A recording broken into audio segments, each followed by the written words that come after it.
So, what has evacuating my home due to wildfires taught me and my family? Hi, guys, this is Diane of Minimize to Maximize.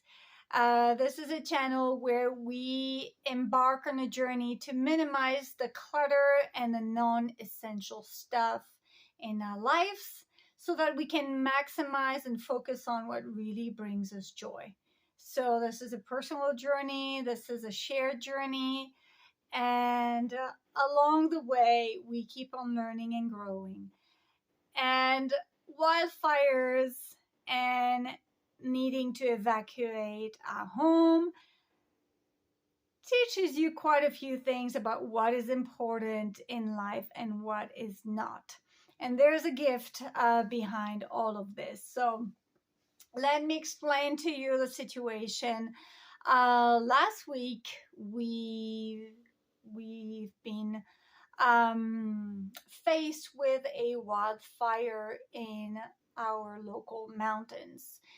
And the fire kept on creeping forward towards our town.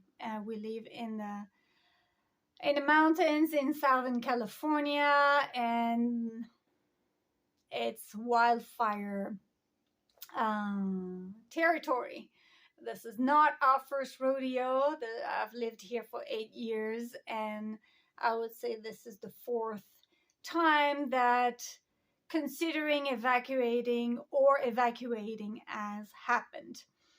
So the fire was getting closer to our town, and a part of our town received an evacuation order, which means the people in that area were mandatorily asked to leave their home and to find safety somewhere else.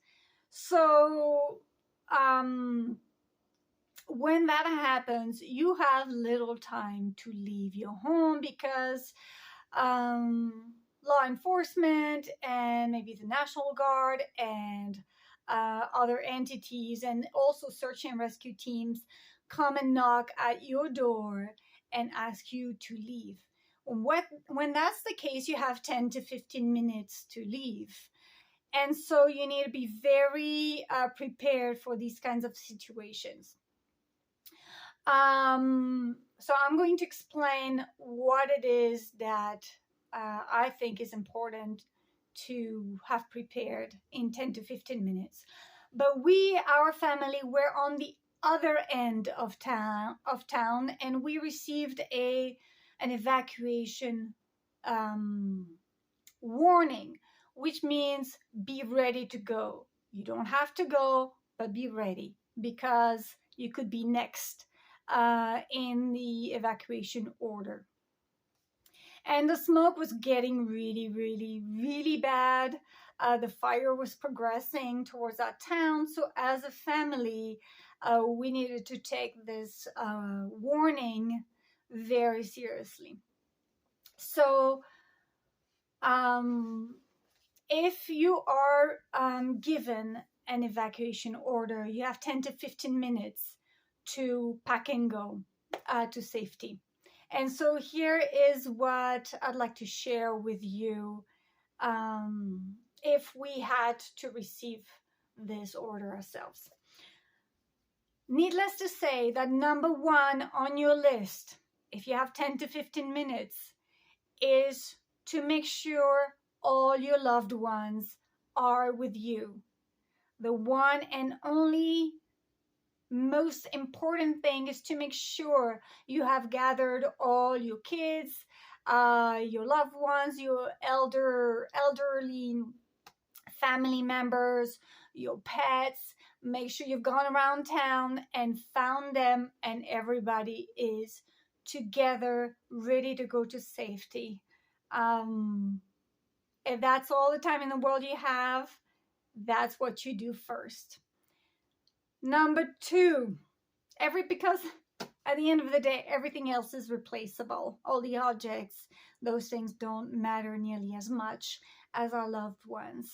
So it's a given, but this is the whole purpose of this channel.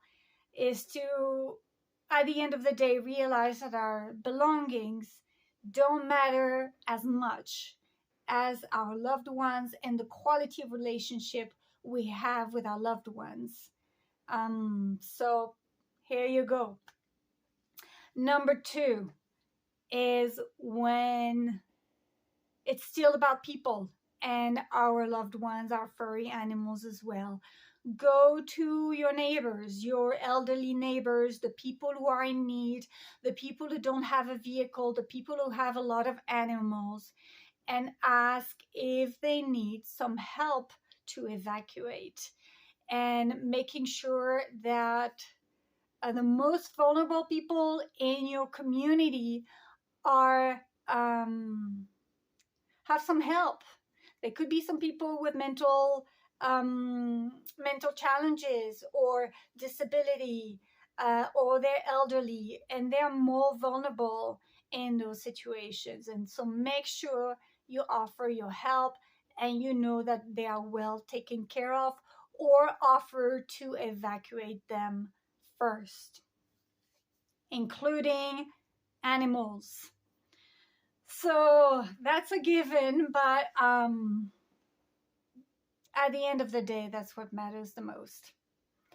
So let's move on to number 3. If you have still 10 to 15 minutes to pack and go, think about your basic survival.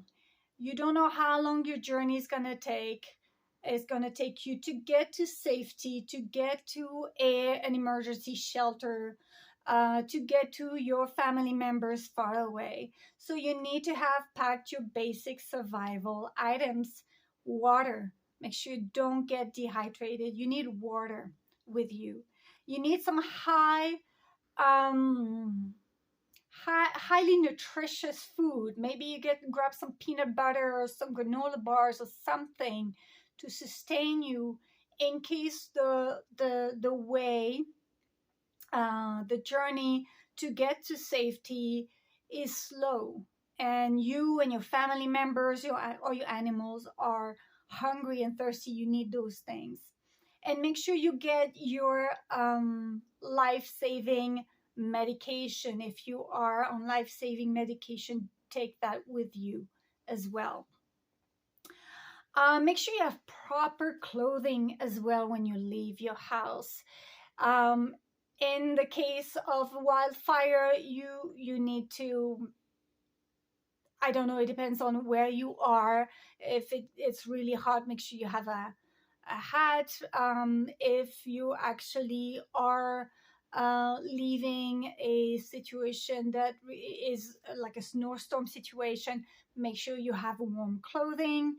I'm saying that because when I was young, my mom left our vehicle. We were stranded in the snow in the mountains.